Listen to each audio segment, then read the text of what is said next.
Hi everyone, my name is Justin. This is the data protocol that I would use for data analysis. Based on everything that we've learned throughout this course, I broke up the data analysis process into five categories or five steps, I would say.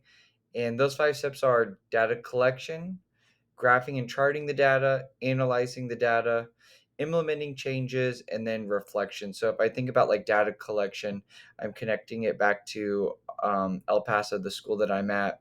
I think about all four types of data that should be collected. That's the student learning data, perceptions data, school processes data, and the demographics. Typically, when we host data meetings, my responsibility as an instructional coach is to provide that data for those meetings or gather that data and collect it and make sure that that's available for the teachers depending on if they would like to use their own common assessments. That's the data that they would then bring to the meeting and we can discuss that way. Obviously, if that's going to happen, the communication will be had, so we're prepared to have those conversations. So data collection is, where are we now? Let's gather that data and discover where we're at now based on the data results.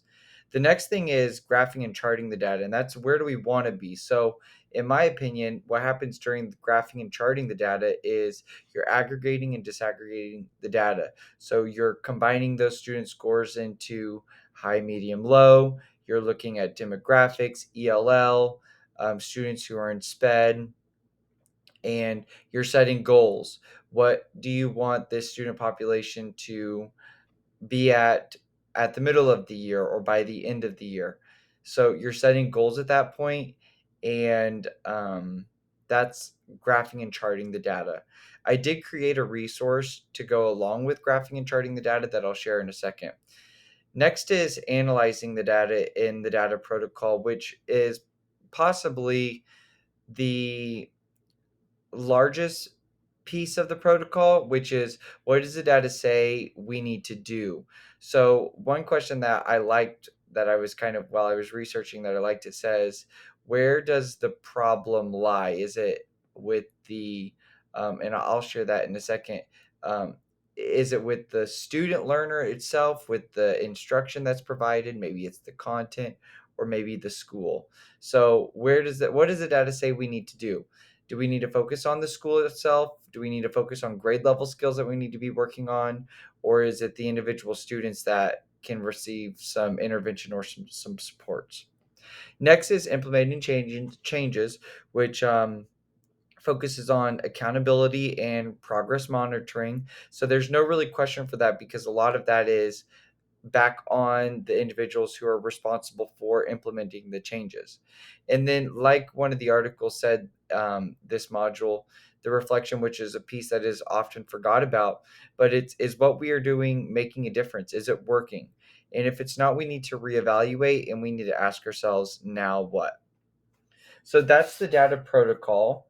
I'm now going to switch and share with you the graphic organizer here.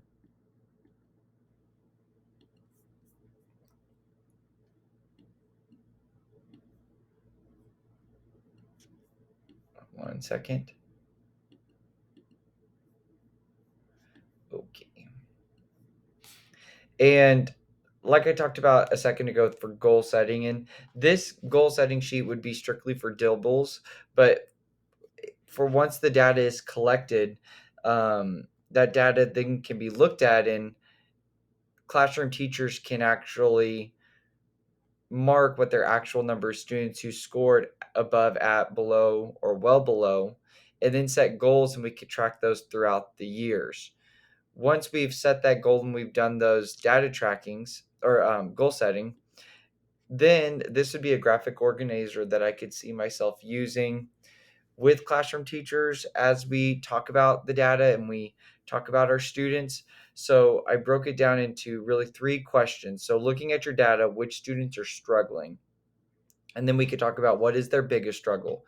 If we go back to looking at DIBELS, could it be their letter naming fluency, phonemic segmentation, so on and so forth? And then they could write those down. And are there any other outside factors that are impacting medical, um, poverty or socioeconomic status, are there any strategies that teachers are trying? And if so, are you seeing any success with that or none? And then are there resources that you feel you might need? And lastly, how can I support you through your how can I support your kid or help your kiddo out? The next question is looking at your data who are on the bubble. So with guidance, you feel like they could make growth. Thinking of the high red, high yellow, or high green students in Dibbles, or if we're talking about math at El Paso iReady.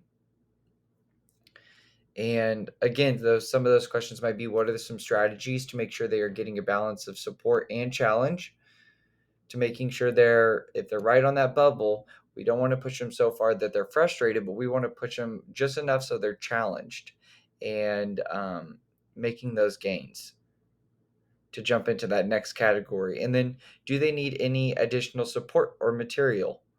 And lastly, again, how can I support you? And then the last question is looking at those students who are excelling. So, do they need additional support or materials? Do they need to be referred to PIT for possible enrichment opportunities? And there enrichment activities and our programs are they meeting the kiddos' needs? So overall, this would be the graphic organizer section of the data conversation that would go along with the data protocol. I could see myself using this during the analyzing student data and as we're making those having those conversations. So overall, I learned a lot throughout this course. I know it's going to be of benefit to me as a future instructional coach. So I really appreciate all that I've learned, and I thank you for a great course.